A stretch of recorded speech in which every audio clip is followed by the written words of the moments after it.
Meanwhile, in the Middle East, the U.S. and Iran trying to maintain diplomacy in the wake of this week's between two sides. But as a new Israeli intel report reveals another plot to assassinate President Trump. Maddie Rivera joins us live from Washington with the latest. Maddie.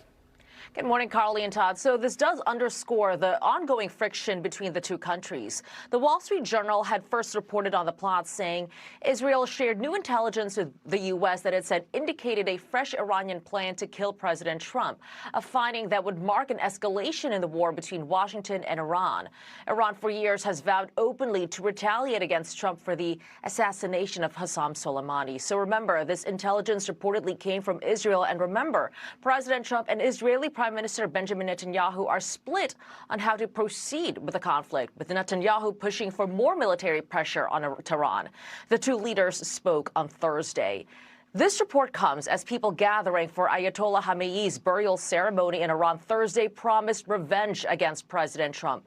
One banner read, "We will kill Trump."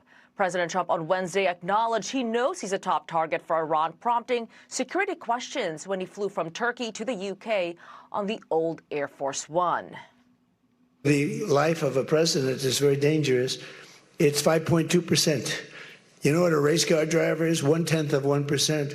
It's a very dangerous profession. No, I'm number one on the kill list for Iran.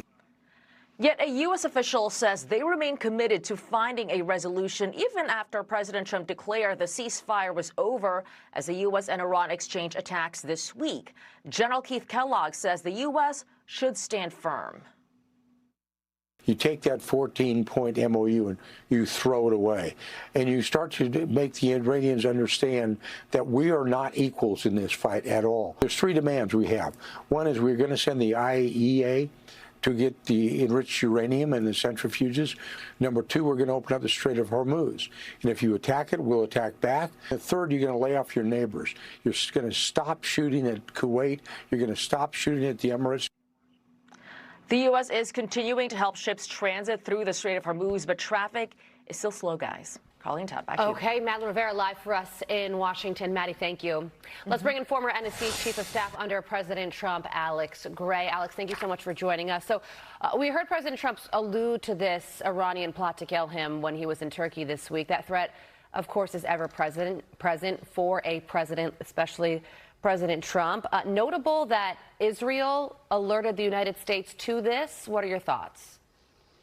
Well, yeah, Carly, I mean, it's notable, and it just reminds us that the Israelis have Iran wired. But it's also nothing we don't know. I mean, President Trump has had more plots against him than any American president in our history, and that's both from radical leftists domestically, and it's also from overseas threats. And principally, it's because the president has littered the Middle East with terrorists and terrorist enablers that he has eliminated, with names like Soleimani and Khamenei and Ahmadinejad and al-Baghdadi. The president transformed the Middle East by taking out the worst of the worst. And one of the things that's always been incredible to me, going back to his first term, Carly, is the president just takes it in stride because he's done the right thing for the American people. He knows there are risks, and he just keeps plunging ahead. Well, talking about taking it in stride, here is President Trump in Turkey talking about that very thing. Watch this.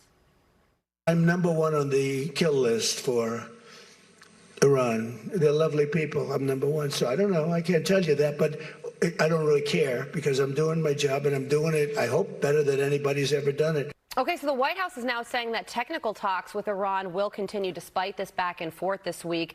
However, earlier in the week, the president said that if anything happens militarily, it will happen very quickly. So what's the next move?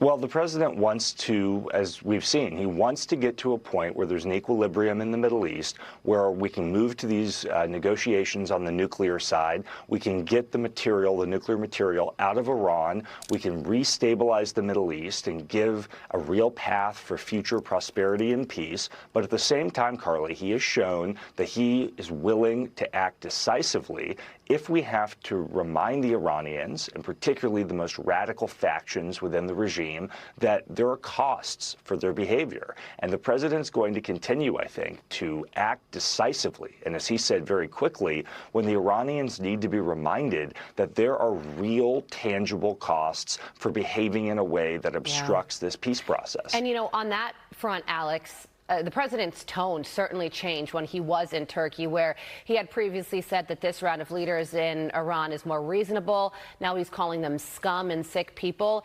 Do you think it's off the table for the United States to strike inside Iran like we did in February that killed the supreme leader? Is that off the table, or could that be something that is still a consideration for the Trump administration?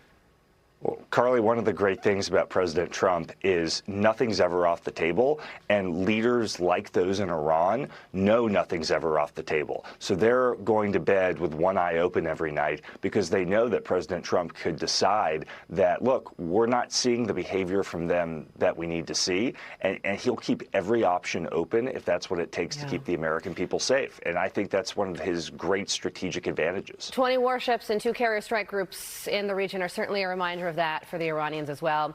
Alex, thank you so much for joining us. We appreciate it. Thanks, Carly.